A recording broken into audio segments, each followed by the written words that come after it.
This is the Hockerton Housing Project, embedded into the landscape north of Nottingham.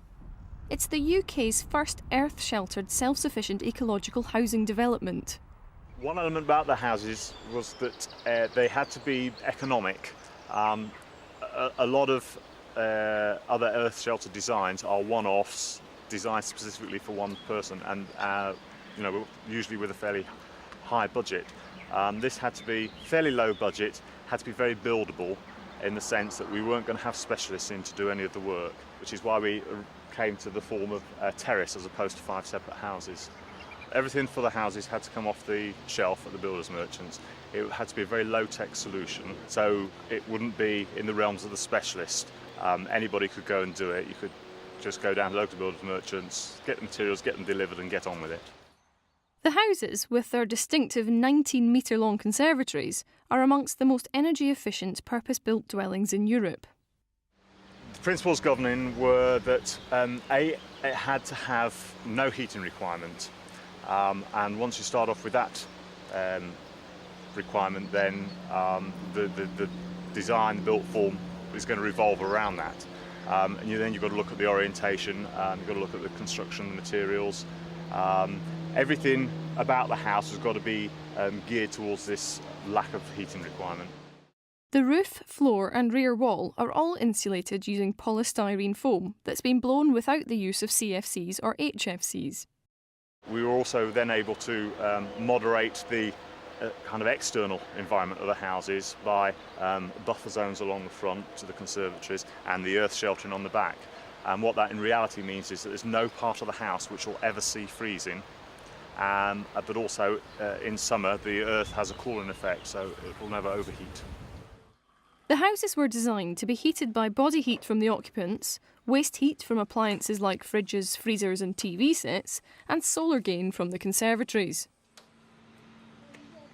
Broadly speaking, it's about a third from the occupants, a third from the appliances and a third from the sun. On cooler days, a heat recovery unit transfers 80% of the heat in outgoing air to warm the air being taken into the house. And a heat pump takes heat from the conservatory and uses it to heat water for baths and washing. We love living in the house.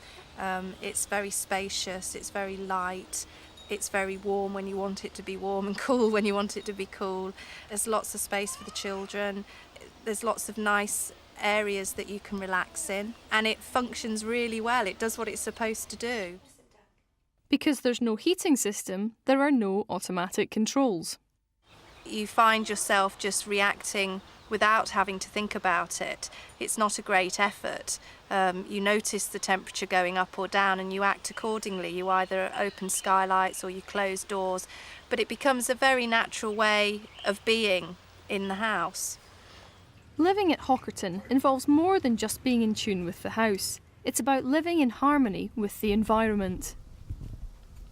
I think the thing about Hockerton is that the lifestyle encompasses so many different aspects of sustainability, and so there are lots of things to think about. We have to think about how we manage the 26-acre site in an environmentally friendly way. We have to think about how we grow enough food for the 5 families. We have to think about what kind of detergents and toiletries we use. From the start, the community has had very little reliance on external services.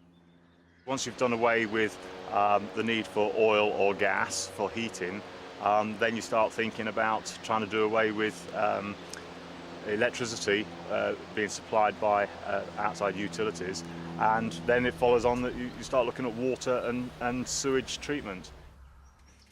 Drinking water is rainfall collected from the roofs. The underground storage tank holds enough water for up to 250 days.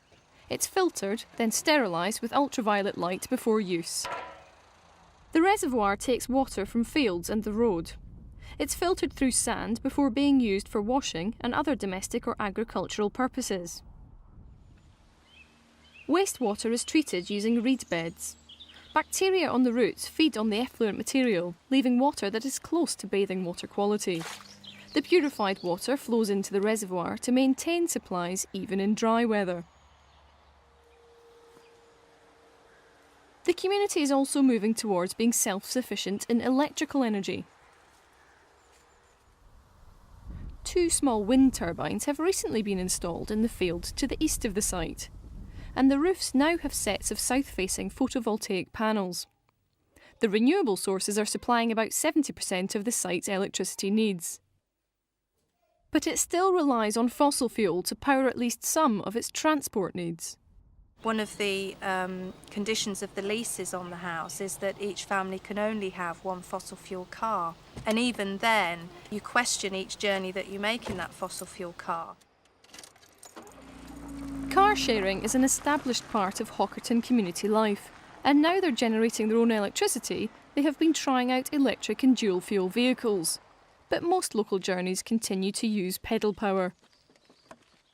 Even the approach road is part of the project's low energy plan. The plan was always to have 5 dwellings of some sort, because that would mean that we wouldn't have to go through an adopted road, which would involve street lighting and tarmac and all the rest of it. So 5 was always going to be a maximum. We didn't want the situation where we had very low impact houses but a high impact road down to them. Although 5 dwellings remain the limit for the Hockerton site, the project offers many pointers to a more sustainable lifestyle. For other people who may be thinking about the way they live and the kind of changes that they make, they can do things on a more limited scale. You know, it doesn't have to be like this big. There are smaller things, smaller changes that people can do that still make a really big difference in terms of the environment and the way we live. And so, you know, it doesn't have to be this way. This is just one model. But you could take any one aspect and incorporate that into your lifestyle, and you would be making a difference.